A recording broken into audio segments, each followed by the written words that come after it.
Bienvenue sur Oli et Thanato, le podcast inspirant qui parle de la mort et des deuils pour les vivants. Mais en réalité, ça veut dire quoi ?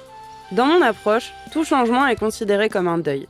Qu'il s'agisse d'un décès, d'une séparation, d'un licenciement, d'un burn-out, d'un accident ou d'une crise de sens, tous les types de deuil sont abordés ici, sans tabou. Mon objectif est de vous transmettre des ressources et des réflexions pour appréhender toute notion de finitude dans nos vies.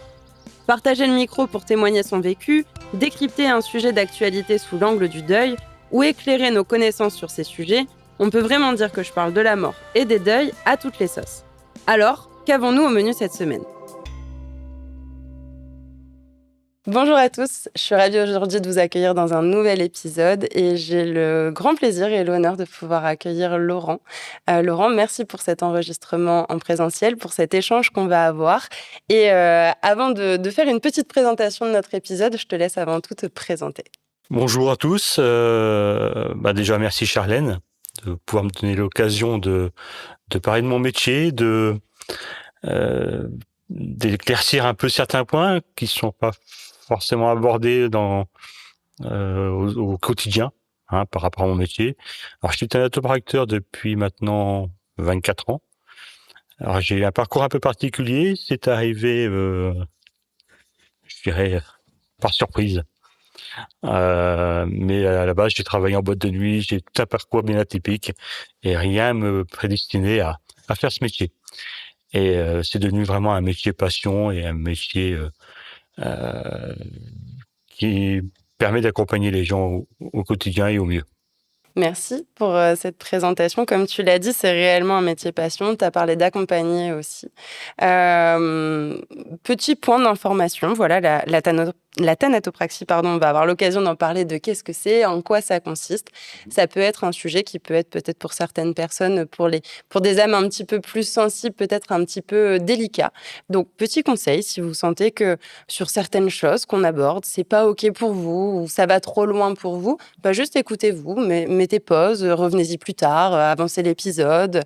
Je pense que si vous êtes ici, auditeur, auditrice, c'est que vous savez que mon objectif est de parler de la mort et des deuils sans tabou. Donc, on en discutait juste avant de débuter cette interview avec Laurent. Il n'y aura pas de tabou, il n'y aura pas de non-dit. On dira les choses telles qu'elles sont. Enfin, tu diras les choses telles qu'elles sont. Et je ne doute pas que j'apprendrai aussi des choses au passage. Et puis, déjà, peut-être pour poser un peu le décor, est-ce que tu peux nous dire c'est quoi la thanatopraxie ? C'est quoi le fait d'être thanatopracteur ? En quoi ça consiste ? Alors, être thanatopracteur, c'est déjà d'une, c'est de s'occuper des défunts. Alors, il faut savoir que la thanatopraxie en France s'est développée depuis les années 1960, donc elle n'est pas obligatoire. Ok. Ça, sachez-le, c'est la personne des pompes funèbres qui va vous recevoir au moment de préparer les funérailles, qui vous parlera de la thanatopraxie. Donc, il y a soit les toilettes mortuaires, funéraires, ou alors ce qu'on appelle des soins de conservation. Je préfère appeler soins d'hygiène et de présentation, mais bon. Et la thanatopraxie, c'est ça, c'est s'occuper des défunts, ralentir les effets de la nature, afin que les personnes puissent se recueillir le mieux possible, avec des conditions d'hygiène et un visage apaisé. Alors parfois, la maladie, les accidents abîment le défunt. Donc on peut pas tout effacer. C'est vrai, mais on fait le maximum pour que les personnes puissent se recueillir et dire au revoir correctement à leurs proches. En effet, c'est super important justement ce contact, cette présentation, ce côté rituel. Et justement, tu as cité deux mots, la notion de soins de conservation et le côté toilette mortuaire. Est-ce que tu peux nous expliquer un petit peu quelle est la différence ? Est-ce qu'il y a l'un qui est mieux que l'autre ? Est-ce qu'il y a des situations où est-ce que c'est mieux d'opter pour l'un ou pour l'autre ? Et qu'est-ce qui peut peut-être, sur les personnes qui nous écoutent, aider à faire ce choix, par exemple, pour un proche, notamment surtout quand on ne sait pas. Je pense aux personnes qui n'ont peut-être pas donné de directive anticipée et où les proches se retrouvent justement aux pompes funèbres face à cette question et avec tout un flot émotionnel aussi, justement, quand on perd quelqu'un et on ne sait pas toujours quoi dire, quoi faire, on n'ose peut-être pas poser la question. C'est l'occasion peut-être d'éclaircir les esprits, on va dire. Alors, la grande différence entre une toilette et un soin de conservation, ça va être le procédé de conservation. Alors, le but à nous, c'est que la personne puisse être conservée jusqu'au moment de la mise en bière.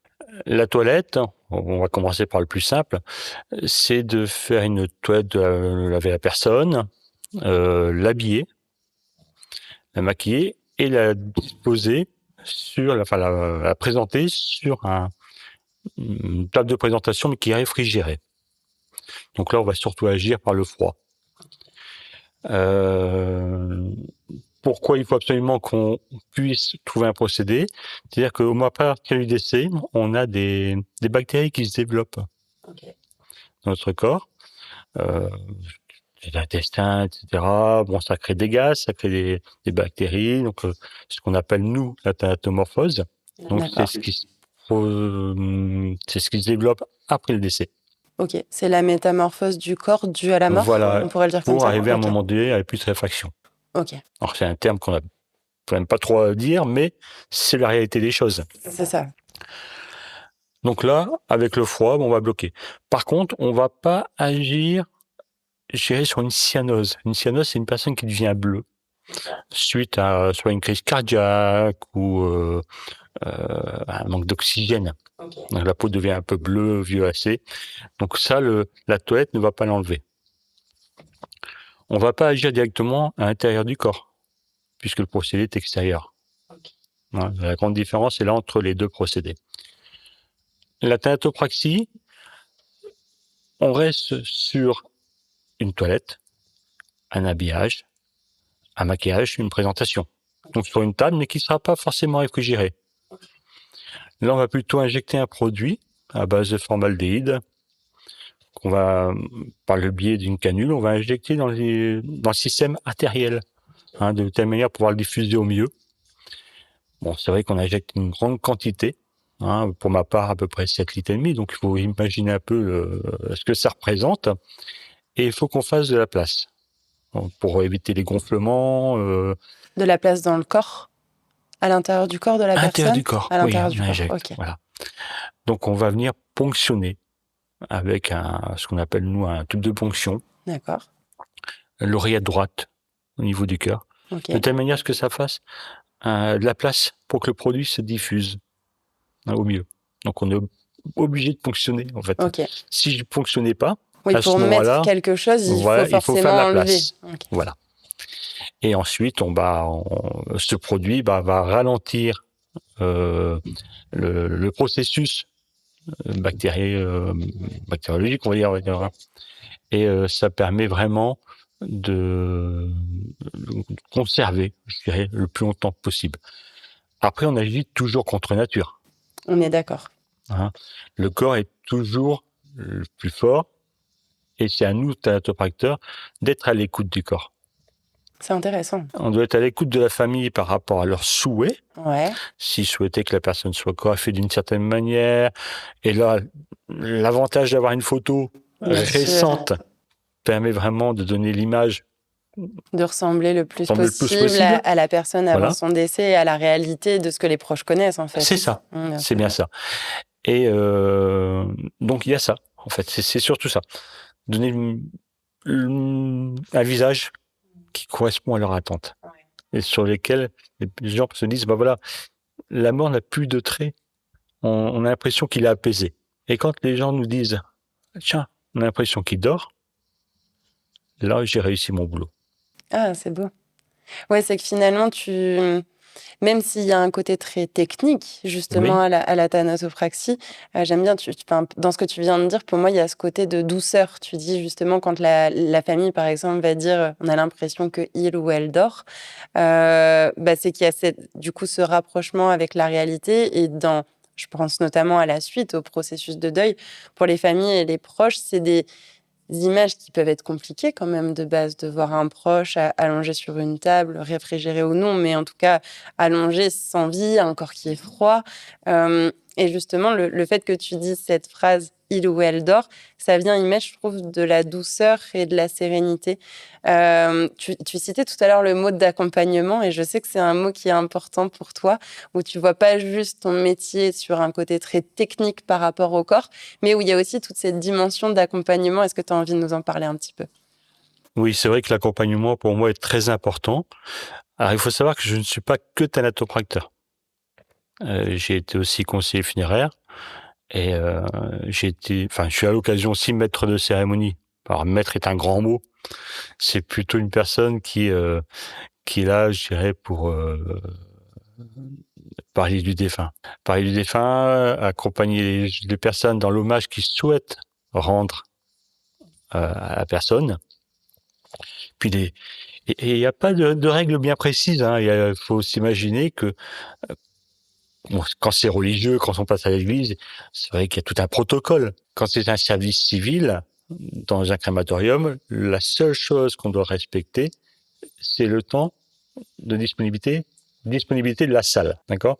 Si on le fait dans une salle de cérémonie, je dirais, qui est attenante aux pompes funèbres ou à mise à disposition, on a un peu plus de temps. Un peu plus de temps pour pouvoir passer les musiques que le défunt souhaitait ou qu'on pense qu'il souhaitait passer. Des diaporamas. Alors moi, quand on débute un service, j'aime recevoir la famille avant. Ok. Pour parler un peu de son parcours. Ouais. Mais son parcours, c'est de la naissance au décès. C'est les beaux jours, c'est les mauvais jours, c'est les belles choses, c'est les rencontres, c'est les découvertes, des apprentissages. Il y a les parents, il y a les rencontres, il y a tout ce qu'on voit au quotidien. Et ensuite, c'est d'en parler et de mettre le mot d'accueil qui est vraiment personnalisé. Je veux pas que ce soit bateau, en fait. Oui, c'est pas un défunt parmi tant d'autres, c'est ça? Il y a ce Voilà, côté, en fait, ça. de personnaliser, dans le sens de la personne. C'est une personne et elle a son importance. Et c'est pas juste monsieur ou madame X et demain monsieur ou madame X bis, quoi. C'est dans ce sens-là aussi. C'est dans ce sens-là. Donc, on dit vraiment au revoir à la personne qui est en face de nous. Alors, il faut bien s'imaginer que la plupart des gens ne voient qu'un cercueil devant eux en service. Moi, je vois pas un cercueil. Je vois une personne qui est entourée de ceux qui l'aimaient. Et ce jour-là, c'est peut-être l'occasion de dire plus discrètement, ou peut-être en mettant la main sur le cercueil, ou avec un sourire, en rappelant des défauts, ou en rappelant... on en a tous. Voilà. Et c'est vrai que il y a plein d'anecdotes, il y a plein de petites choses comme ça. Et ça, il faut s'en rappeler. En fait, il faut se rappeler que on célèbre pas une mort ce jour-là. On célèbre une vie. Merci, c'est important de le rappeler. Et c'est ça qui est important à des funérailles. C'est célébrer la vie de la personne et dire merci et au revoir. Carrément. Et justement, tu viens de dire, je vois pas juste une personne qui est décédée, mais je vois une personne qui est entourée de ses proches. Et c'est ce que je trouve beau. Et tu viens de dire pareil, on célèbre pas sa mort, on célèbre une vie.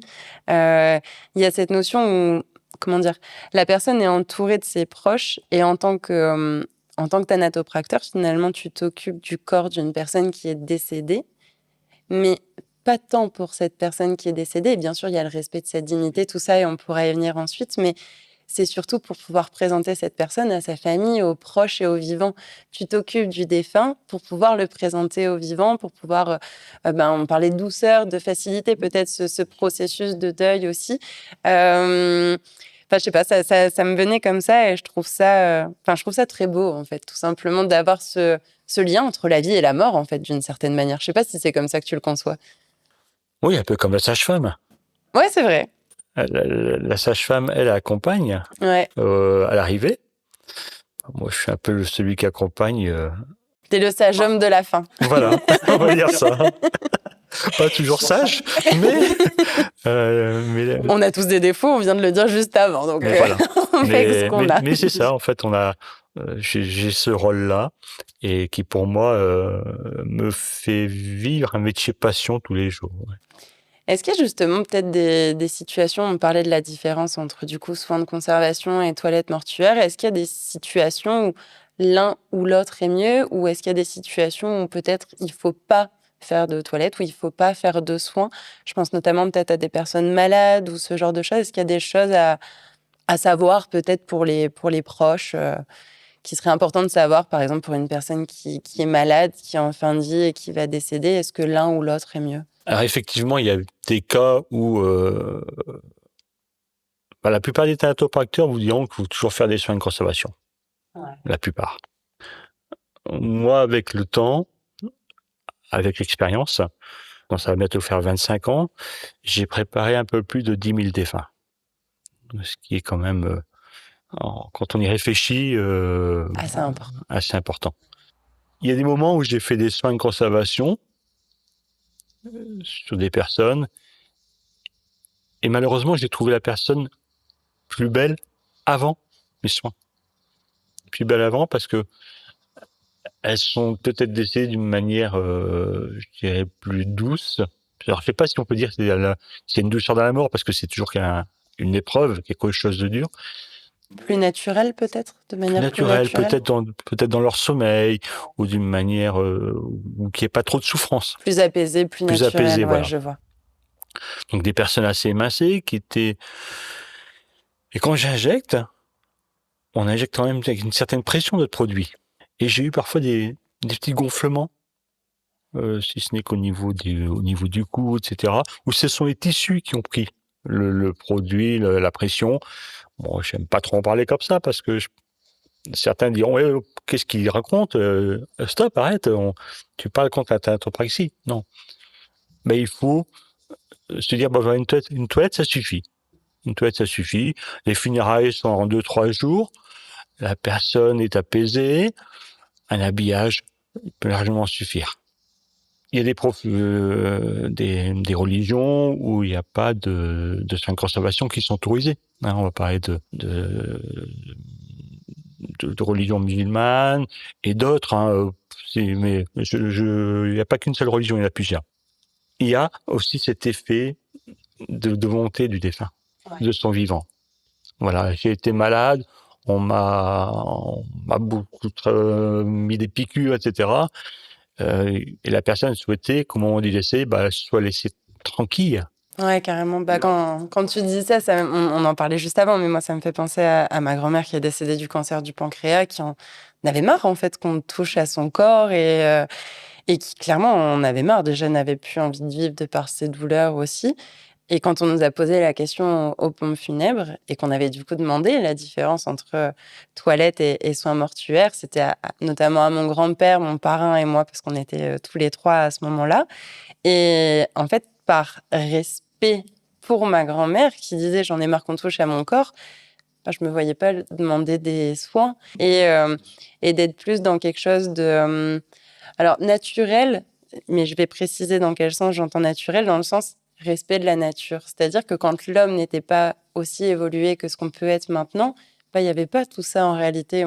On s'occupait des corps. On avait quand même des rituels funéraires qui étaient sans aucun doute bien différents d'aujourd'hui, mais en tout cas, on avait quand même des rituels funéraires.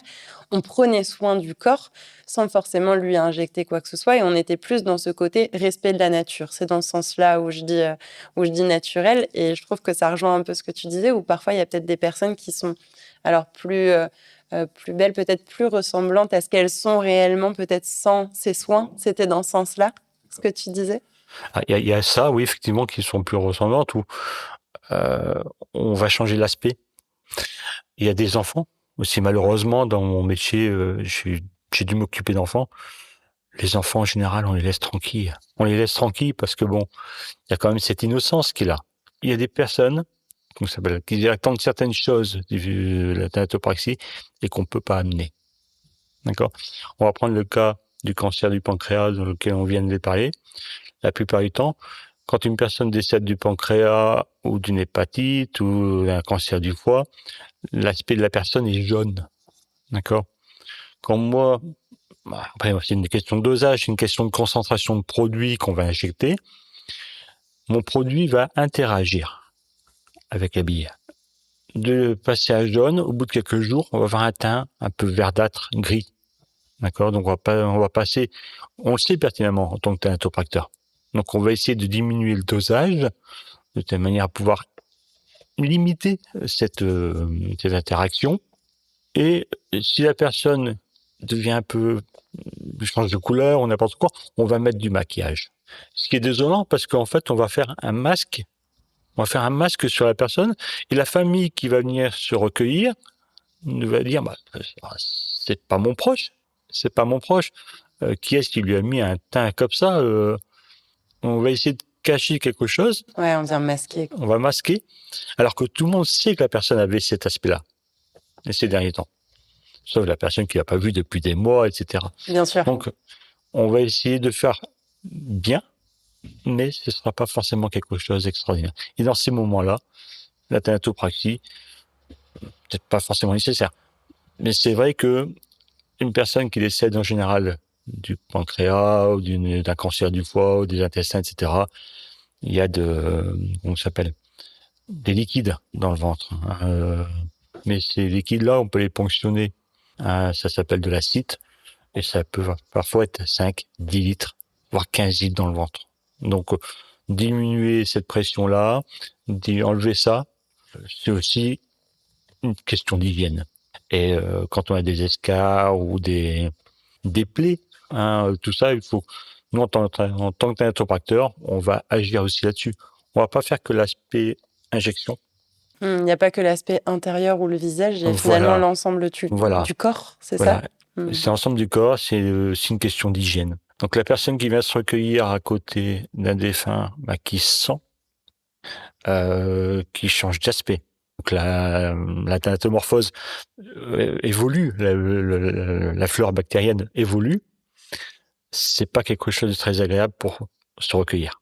Ouais, bien sûr, c'est inconfortable et puis ça peut être aussi traumatisant. Traumatisant et pas dangereux d'un point de vue hygiène, mais important que Ouais, ça peut être des moments marquants en fait voilà. pour une personne et je vais partager quelque chose qui est très personnel et là pour le coup peut-être âme sensible, s'abstenir et avancer de 30 secondes ou 1 minute ou un peu plus et il me semble que je te l'avais confié.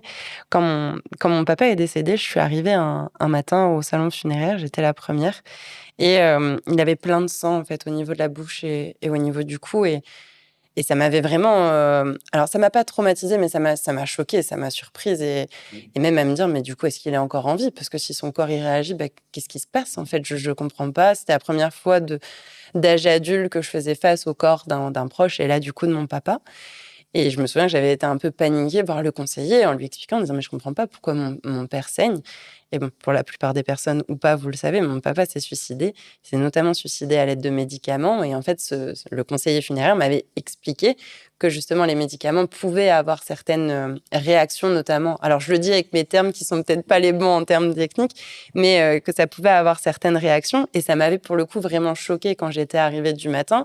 Mais en même temps, j'étais contente que ce soit moi et pas ma mère ou mon grand-père ou ma grand-mère ou mon parrain et que justement les choses avaient été réglées, j'avais été rechercher des vêtements et puis tout s'était bien passé. Mais ça peut être des moments quand même assez des instants, parce qu'en réalité, c'est très court, mais des moments qui peuvent être quand même assez traumatisants, je trouve. Et c'est pour ça que c'est très important de suivre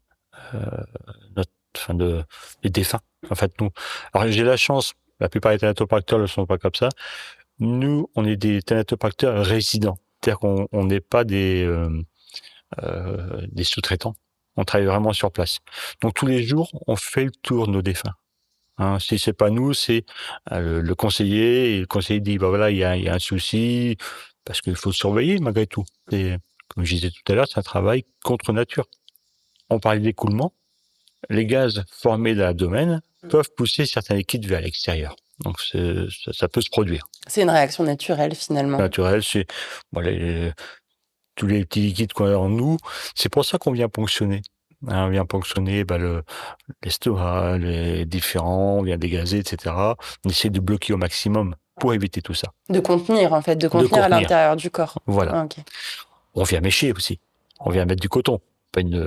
C'est pas un secret. On met du coton dans déjà pour éviter les remontées liquides. mais aussi pour les odeurs. Sans vouloir comparer, alors je sais pas si je peux le dire comme ça, je vais peut-être en choquer certains en disant ça. Vous mettez pas d'eau dans le siphon, les odeurs remontent. On est bien d'accord. Donc le fait de mettre du coton dans la bouche, enfin dans les orifices supérieurs, bah, c'est pour éviter aussi que les odeurs qui se créent à l'intérieur du corps bah, sentent. Ouais. Hein. Déjà, la peau, déjà parfois sent Oui, aussi. puis du coup, ça revient à cette notion de confort, comme tu disais Voilà, juste c'est avant. confort. Juste avant, c'est pour le confort aussi des proches et qu'il n'y ait pas une odeur désagréable ou une odeur qui puisse marquer, peut-être même traumatiser certains proches, quoi. Et c'est pour ça que la thanatopraxie s'est développée. Elle s'est vraiment développée, je dirais, pendant la guerre de sécession. Il y a une raison à ça? Oui, en fait, les personnes qui perdaient leurs soldats au front pendant la guerre entre le Sud et le Nord, certaines familles assez riches faisaient faire des soins de conservation aux soldats, le temps qu'ils reviennent pour les funérailles et que les gens puissent se recueillir. Donc c'est vraiment à cette époque-là que la thanatopraxie s'est développée. Et c'est un médecin français qui travaillait pour l'armée américaine, il me semble, je ne sais plus son nom, enfin bref, qui avait mis en place ce procédé d'injection artérielle. Super intéressant, tu vois, je savais pas. J'aurais appris quelque chose au passage sur l'aspect historique. Et après, ça s'est développé petit à petit. Hein. Ok. Il y a une question qui me venait justement, on parlait de cette notion d'écoulement, etc., de la présentation en fait d'un corps d'un défunt à sa famille, à ses proches. Et m'est venue cette question, alors je ne sais pas si tu auras réellement une réponse, mais il y a des situations, je pense notamment à certains accidents et parfois des accidents de la route où le corps n'est pas présentable à la famille parce que ça peut être plus choquant et traumatisant pour la famille justement de voir ce corps. Et la question qui me venait, c'était est-ce qu'il y a malgré tout quand même des soins ou une toilette? Est-ce qu'on prend soin quand même du corps du défunt pour le défunt lui-même, même s'il n'est pas présenté à sa famille? Ou est-ce que du coup le corps est laissé tel quel du coup? Alors, on prend toujours soin du défunt. Si la famille donne des vêtements pour habiller le défunt, on habille le défunt. Il y a des cas où c'est pas possible. Une personne qui est retrouvée 2, 3 semaines, voire 4 semaines après, dans un appartement surchauffé, la peau est tellement abîmée qu'elle se décolle, on peut pas habiller. Ça m'est déjà arrivé. Et les vêtements étaient posés sur le défunt. J'ai pas su les enfiler, mais ils étaient posés sur le défunt. Contrainte technique du coup du corps, mais respect de la volonté de la famille, des compromis en fait finalement. C'est ça, d'une certaine manière. Oui, là c'était un compromis. C'était un compromis parce qu'en fait, même si j'aurais voulu habiller le défunt, j'aurais abîmé encore plus son corps en le manipulant. Donc là, à ce moment-là, je préfère laisser le défunt tranquille, d'expliquer à la famille, on ne peut pas l'habiller, mais les vêtements, je les ai mis sur lui. Et ce que vous avez souhaité mettre avec, que ce soit un petit mot, parce qu'en fait, il faut bien savoir que lorsqu'on voit pas un défunt, ce qui est tellement abîmé, c'est un peu comme un marin qui disparaît en mer. C'est la même image, en fait. D'accord? On vous dit que votre proche est décédé, un peu comme dans la période de Covid. D'accord? Le proche est décédé, mais vous pouvez pas le voir. Il est vraiment décédé, c'est vraiment lui dans le cercueil. Ouais, le côté voir pour croire, parfois, peut être important pour certaines personnes. Donc parfois, une personne qui est fort abîmée, j'ai encore eu le cas il n'y a pas si longtemps que ça, la personne avait un tatouage sur la main. Donc je ne pouvais pas présenter le corps, donc j'ai mis un drap. Par contre, la main n'était peut-être pas tellement abîmée. Donc j'ai fait une photo de la main. J'ai bien expliqué à la famille que vu l'état, il pouvait avoir des odeurs. Il pouvait avoir un mal-être à côté de lui. Et ils ont voulu le voir quand même. Donc j'ai montré que la main. Et ils ont reconnu la main, donc ils savaient que c'était leur défunt. Oui, ils étaient réconfortés finalement dans leur crainte. Voilà. Donc pas dans leur peine, bien sûr, mais en tout cas dans leur crainte. Voilà. Donc là, ils savaient bien que c'était lui. Au niveau des présentations, la question, c'était de savoir si à chaque fois la personne est bien présentée, bien. Oui. Dans notre société à nous, il y a de ce côté-là aucun problème. Après, je crois que tous mes confrères font la même chose. J'ai eu des cas où la personne était fort abîmée. C'était un monsieur il y a quelques années qui s'était malheureusement mis face à ses jours avec une arme à feu. Donc le visage était abîmé. Ses fils de 9 et 11 ans à l'époque souhaitaient voir leur père. Donc on a refait une reconstruction faciale. On a passé 7-8 heures dessus. On a refait je dirais le visage. Et par rapport à des photos, par rapport à différentes choses, enfin, on a su remettre le visage en place et la famille a pu se recueillir pendant quelques heures à ses côtés. Waouh, mais comment t'as fait ça? Travail de cire, suture, coton, Dingue. ce qui arrive aussi parfois. Alors, c'est quand on fait de la thanatopraxie. Sur les toilettes Ouais, bien simples, sûr. on a du mal à faire ça. Mais j'ai une fois un monsieur qui a eu une tumeur sur la joue. J'ai demandé à la famille si je pouvais l'enlever. Je n'ai pas pris de ma propre initiative. Bien sûr, c'est normal. Parce que c'est pas mon défunt, c'est leur défunt. Oui, et ça peut autant être quelque chose de positif de le voir sans cette tumeur ou quelque chose de pas positif parce que du coup, c'était peut-être pas lui sans cette tumeur, même si c'est ce qui a causé sa mort aussi, j'imagine. Et comme tu disais tout à l'heure, une personne qui voulait être tranquille, laissons-le tranquille. Il a vécu pendant 3-4 mois avec sa tumeur, laissez-le tranquille. Ce jour-là, cette famille m'a dit, oui, vous pouvez l'enlever. Je l'ai enlevé, j'ai refait de la suture, j'ai travaillé à la cire, un petit peu de latex, du maquillage. J'avais enlevé la tumeur. Et ce jour-là, la famille m'a dit, mais vous avez gommé sa maladie. Et on le retrouve comme il était avant. C'est beau. Et là, ils ont pu se recueillir. Et c'est là tout l'intérêt et la valeur de mon métier. C'est de pouvoir amener, je dirais, une première marche dans le processus du deuil. J'allais dire un début d'apaisement. C'est le mot que j'avais. Et je pense que c'est vraiment important sur le fait de, comme tu dis, de reconnaître son défunt, de reconnaître la personne qui est là et de la ressentir, qu'importe d'ailleurs comment a été le décès, quelles sont les causes finalement du décès. Et quand tu parles de métier passion, en tout cas, je trouve que ça se ressent énormément dans tes mots. On sent ce côté accompagnement, réconfort, soutien. Même s'il y a plein de gestes techniques dans la thanatopraxie, comme tu nous l'expliques très bien depuis tout à l'heure, mais on sent que certes, il y a ce côté technique, mais il y a profondément ce côté humain, en fait. C'est que c'est plus la technique qui est au service de l'humain et les vivants, comme le défunt, plutôt que l'inverse, je trouve. Et c'est pour ça que j'avais à cœur de partager cet épisode avec toi, parce que je trouve que oui, après, à un moment, il faut mettre les pieds dans le plat et on sait tous vers où on va, on sait tous qu'on est des mortels, on sait tous qu'on passera par ce moment-là. C'est pas le moment le plus fun et je pense pas qu'on est nombreux et nombreuses à avoir envie de faire ton métier parce que je pense que ça demande, tiens, ça peut être une question que je peux te poser, mais j'allais dire ça demande un certain courage. Je sais pas si toi tu le vois comme ça ou peut-être entre confrères, consoeurs avec d'autres thanatopracteurs. C'est peut-être l'image qu'on en a, tu sais, un peu des thanatopracteurs. On t'a jamais dit ce genre de choses un peu. Après, c'est je pense des stéréotypes et des préjugés, clairement. Mais quand tu présentes ton métier, il n'y a pas des personnes qui te regardent en disant. Si, ouais. ça arrive parfois. Ça arrive parfois. Mais avant d'aborder ça, je voudrais terminer quelque chose sur la question précédente. Vas-y. On parlait de présentation ou pas de présentation, d'accord? Par rapport à l'état du corps. Il faut savoir qu'il y a beaucoup de personnes qui sont seules, qui meurent seules, d'accord? Qui ne sont pas forcément présentées. Notre métier aussi, c'est parfois être là à présenter, à habiller la personne de telle manière à se dire, voilà, ils sont pas partis comme ils sont arrivés chez nous, quoi. On les a habillés. On a des tenues d'avance qu'on arrive à gérer, pas récolter, mais que les maisons de retraite parfois nous donnent, que les familles nous donnent. On a des chemises, des pantalons, etc., qu'on réutilise pour les personnes qui n'ont pas de ressources. Et même s'il n'y a pas de soins de conservation, la personne est habillée par respect. Ouais. C'est la question de la dignité, en fait. La question de la dignité. On pourra y venir après ou on peut y venir tout de suite, d'ailleurs. Si on va avoir 40 questions à la fin. mais ça, je voulais préciser que non, mais c'est important, merci.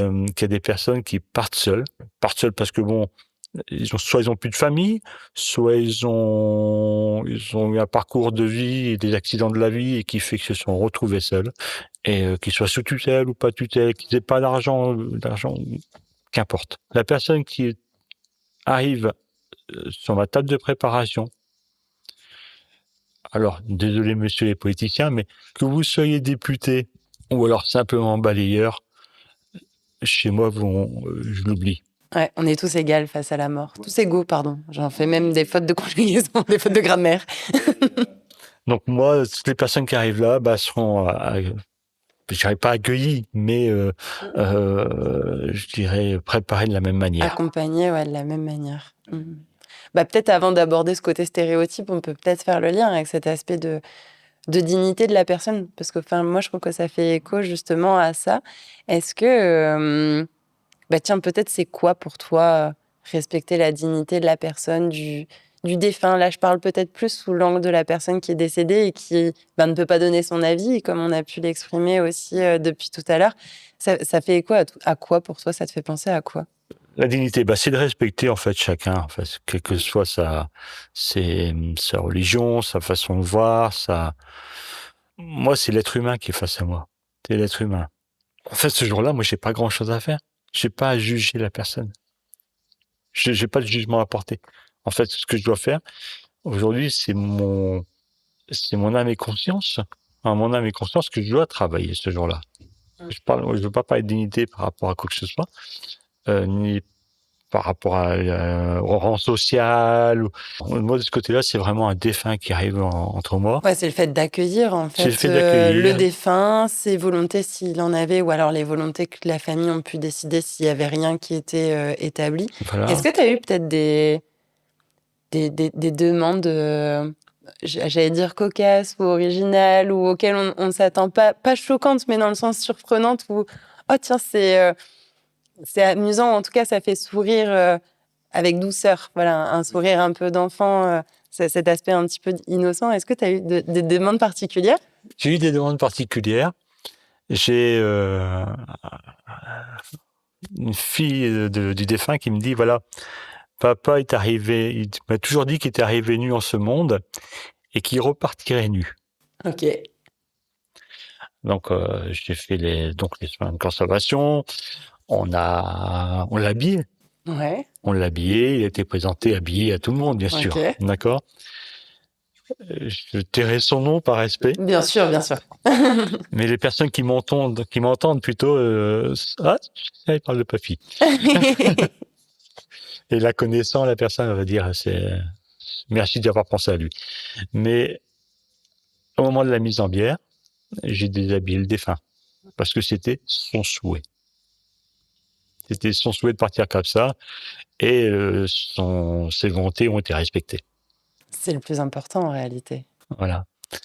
Après, j'ai d'autres événements un peu plus cocasses, mais je ne veux pas en citer parce que je pourrais peut-être écrire un livre d'exemples. Peut-être un petit livre, mais pas beaucoup.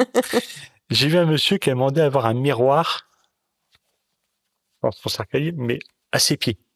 Ok. Ce jour-là, j'ai demandé pourquoi. La papy voulait voir tous les cons qui suivraient son cercueil.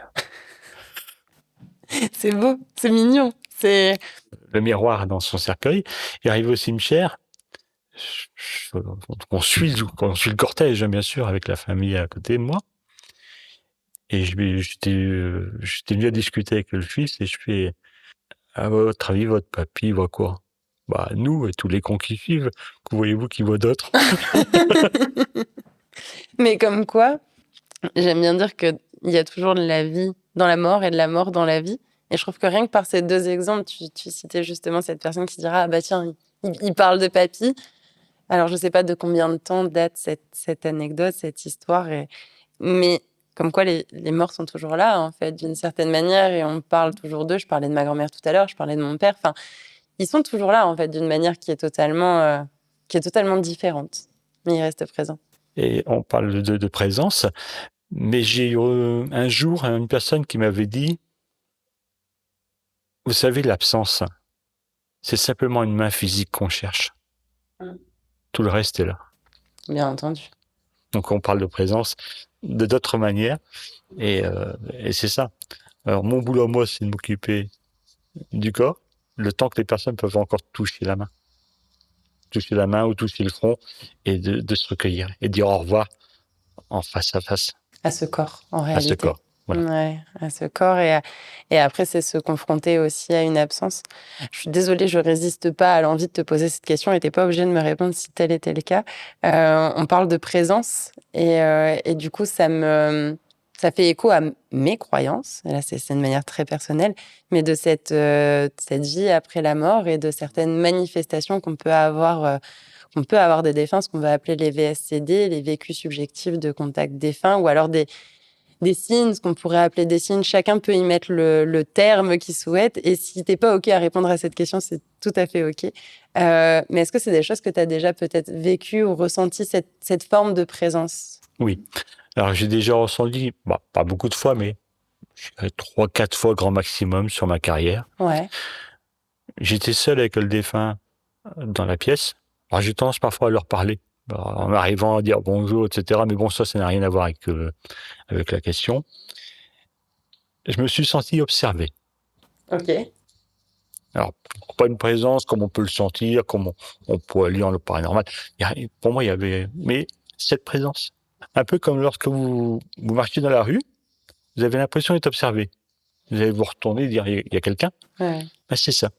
C'est ce sentiment-là qui m'est arrivé 3-4 fois. Le phénomène qui va être plus marqué au quotidien, c'est parfois quand on fait des soins et cette grande fatigue qu'on ressent à la fin d'un soin.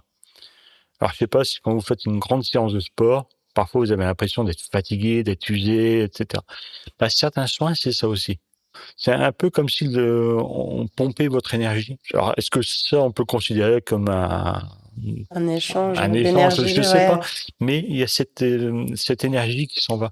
Et est-ce que c'est sur des défunts qui te paraissent peut-être moins en paix ou sur des morts peut-être moins naturelles, moins douces, comme on en parlait un petit peu tout à l'heure, ou pas forcément, il n'y a pas Pas forcément, il de n'y a pas critères vraiment, ou de points communs, on va dire, peut-être entre ces il y a sentiments? pas vraiment de point commun là-dessus. Ouais. Euh, bon, oui, j'ai pas tout noté, hein, j'ai Oui, je pas me tout doute. notifié, mais c'est déjà arrivé. Et j'ai ce besoin, à la fin des soins, de passer mes mains sous l'eau froide, mes avant-bras sous l'eau froide, pas pour me dégager une certaine énergie, mais c'est bon. Chacun son énergie, en Voilà, fait, chacun son après, bien énergie, sûr. mais on est vraiment, c'est comme si on venait vider la batterie. Il y a le mot partage qui me vient dans ce que tu dis, cette notion de partage d'énergie, de partage d'un lieu, de partage d'un moment avec le défunt, qu'on pourrait croire finalement à sens unique. Tu vois, tu dis, je leur parle et c'est à sens unique parce qu'ils vont pas répondre. Et finalement, non, ça se transmet d'une manière différente par une présence finalement qui est différente. C'est comme ça que je le ressens. Ça me donne envie de revenir du coup sur notre question des stéréotypes et des préjugés qu'on a abordé il y a quelques minutes et qu'on n'a pas fini. Du coup, tu as des personnes un petit peu, quand tu présentes ton métier, des gens, je sais pas, que tu peux croiser d'une manière ou d'une autre, qui te regardent un peu, je sais pas, choqués ou inquiétés ou apeurés ou... Je parle de moins en moins de mon métier au quotidien. Ouais. Hein, la plupart des personnes me connaissent, mais quand je rencontre de nouvelles personnes, je m'aperçois que lorsque je leur parle de mon métier, ou que je dis que je suis thanatopracteur, ou simplement maître de cérémonie, ou que je travaille dans les pompes funèbres. Ah, ok. Alors, il n'y a pas de dégoût, il n'y a pas un visage. On me fait parfois, il y a pas de ce métier. Mon métier, je l'ai pas fait par désespoir ou par dépit. Bien sûr. J'ai vraiment... Au contraire, généralement, la plupart du temps même. Et non, c'est certaines personnes, on n'ose pas trop s'approcher. Ou alors c'est la curiosité de savoir qu'est-ce que vous faites, pourquoi il y a ceci, pourquoi il y a cela. Mais c'est pas une curiosité, je dirais, comme là on se pose des questions. Parfois c'est la curiosité, mais attends, tu fais bien ça. Comment tu fais ça? Tu casses les os? Non, je casse pas les os, non, je casse rien pour habiller le défunt. Tiens, est-ce qu'il y a peut-être tu parles de casser les os, est-ce qu'il y a des stéréotypes, des préjugés que tu peux peut-être entendre, même, je sais pas, peut-être lire dans certaines lectures, dans certaines choses, et que tu aurais envie peut-être j'allais dire de rétablir une certaine vérité. Mais tout à l'heure, on en parlait ensemble en disant qu'il n'y a pas réellement de vérité, mais de rétablir une réalité peut-être d'une certaine manière? S'il vous plaît, cessez de croire qu'on casse les membres. qu'on casse les os. Ouais. Ça, alors, on a un jargon, comme chaque métier a un jargon. On casse la rigidité cadavérique. Quelle est la différence du coup? Alors, la rigidité cadavérique, quand on casse la rigidité, on casse un phénomène. On casse un phénomène naturel. C'est-à-dire qu'au moment du décès, il faut bien s'imaginer que les muscles sont des fibres qui coulissent. Ça, on l'a tous appris en cours de sciences nat. Ouais. Au moment du décès, il y a une accumulation de calcium. Enfin bref. Et quelques heures après le décès, tous les muscles supérieurs prennent le dessus sur les muscles inférieurs. C'est-à-dire que les biceps vont se contracter parce qu'ils sont plus costauds que le triceps. On va prendre un exemple, d'accord? Et le bras va Se rigidifier du coup. se rigidifier. Ok. D'accord. Alors, pour habiller le défunt, il faut bien passer les vêtements. On a tous déjà essayé d'habiller un bébé qui plie les bras, c'est pas facile. Donc j'imagine que Ah, pour un défunt qui a les bras pliés, pour prendre cet exemple, il faut bien avoir une action pour enlever la rigidité, comme tu le dis. Voilà, donc on casse ce phénomène. Alors, casser ce phénomène, on fait un peu comme un kiné. Ok. Vous allez voir un kiné, vous allez faire des mouvements pour assouplir vos articulations. Donc, en fait, il faut savoir une chose, c'est que lorsqu'on fait ces mouvements, les fibres musculaires, on les libère. Donc, c'est comme une friction, hein, d'accord? On les libère et en fait, on redonne toute la souplesse. Donc, que ce soit les épaules, dans les bras, au niveau de la mâchoire, etc. Et ensuite, on l'habille comme un enfant. Donc c'est faire des... En fait, quand on parle de casser la rigidité, c'est de faire des mouvements pour remettre de la fluidité et de la souplesse dans ces fibres, de sorte à pouvoir habiller notamment le défunt. C'est ça, exactement. Okay. Et lorsque vous avez un nouveau-né ou un enfant qui est très jeune, vous l'habillez. Vous n'allez pas le laisser tout nu. A priori, non. On n'est plus à cette époque. Et pour passer les vêtements, là, vous commencez à passer une manche. Vous tirez de l'autre côté, vous passez à la deuxième manche. Nous, ce sont exactement les mêmes gestes que l'on fait, sauf que la personne fait parfois 60, 70, 80, 180. Casser la rigidité, ce ne sont pas casser les os. Est-ce qu'il y avait une autre croyance ou un autre stéréotype que tu avais envie de rétablir, de mettre sur le devant de la scène? Je ne mords pas les gros orteils. Et non, ça c'est... je mets le terme croque-mort en rigolant, mais non. Merci infiniment, Laurent. Est-ce qu'il y a des choses qu'on n'a pas abordées et qui te tiendraient à cœur de mentionner? Faites confiance. Faites confiance aux professionnels du funéraire. Soyez toujours, je dirais, attentifs à tout ce qu'on vous propose. Mais la plupart du temps, c'est de faire attention et rendre hommage aux défunts. C'est surtout ça. J'allais ajouter, quand tu disais faites confiance, et je dirais posez vos questions aussi. Il n'y a pas de questions bêtes. Enfin, je pense par exemple à la différence entre toilette et soins. En fait, pour pouvoir faire un choix en conscience, un choix qui est avisé, qui est dans le respect le plus possible des volontés du défunt, surtout quand on ne les connaît pas, qu'il n'y a pas eu de précision sur les dernières volontés, posez vos questions comme ça. C'est quelque chose qui aura moins d'impact et qui rendra votre processus de deuil aussi moins difficile et qui pourrait être moins, je ne dis pas que ça ne le sera pas, mais qui pourrait être moins cause potentielle de culpabilité. Donc, je te remercie de le préciser. Je te remercie infiniment d'avoir partagé cet épisode avec moi et j'espère que, en tout cas, je l'ai vécu comme ça. Il avait vraiment ce but-là de pouvoir en fait, montrer que, encore une fois, la vie fait la mort, j'allais le dire dans l'autre sens, justement, révélateur, mais j'allais dire la mort fait partie de la vie et la vie fait partie de la mort dans les deux sens et que non, il n'y a pas de sous-métier et que pour moi, ça n'en est pas un et que c'est un métier dont on a besoin, comme d'ailleurs, on va dire, l'ensemble des métiers des pompes funèbres en réalité, pour rendre hommage justement à nos proches, en fait, tout simplement. Voilà, mais chaque métier est important. Exactement. Chaque métier est important. C'est ça. Comme je disais tout à l'heure, que ce soit le député qui vous aide, dans certains cas, à établir des lois pour garder la liberté, ça peut être aussi bien important que le travail du balayeur qui permet à faire attention à vous. Quel que soit le métier, on a une place et On est tous interdépendants et Voilà. on s'amène tous des choses les uns aux autres et on fait tous partie d'un grand et bel écosystème. Voilà. Alors, en tant que maître de cérémonie, je dis souvent une chose, avant de mourir, vivez.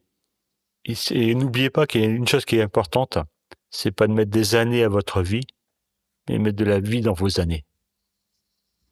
Alors, appréciez chaque moment. Croyez-moi, il n'y a personne qui connaît la durée de vie d'un amour. Donc, appréciez chaque instant, comme j'apprécie ce moment de partage avec Charlène, et que je remercie. Et je remercie pour ces échanges. Merci infiniment à toi. À très vite. En parlant de ces sujets, nous leur faisons une place dans nos sociétés, et c'est ainsi que les tabous peuvent se lever. Je suis vraiment convaincue qu'il est possible de développer notre résilience face à la finitude et au deuil de nos vies. Si vous voulez soutenir mon travail, vous pouvez vous abonner et noter le podcast sur votre plateforme d'écoute. N'hésitez pas aussi à le partager autour de vous et sur vos réseaux. Merci pour votre soutien et sachez que vous pouvez même faire un don. Si vous traversez un deuil et que vous souhaitez être soutenu sur ce chemin, réservez votre séance découverte pour me poser toutes vos questions et connaître ma philosophie d'accompagnement. Mais d'ailleurs, que voulez-vous au menu dans les prochains épisodes ?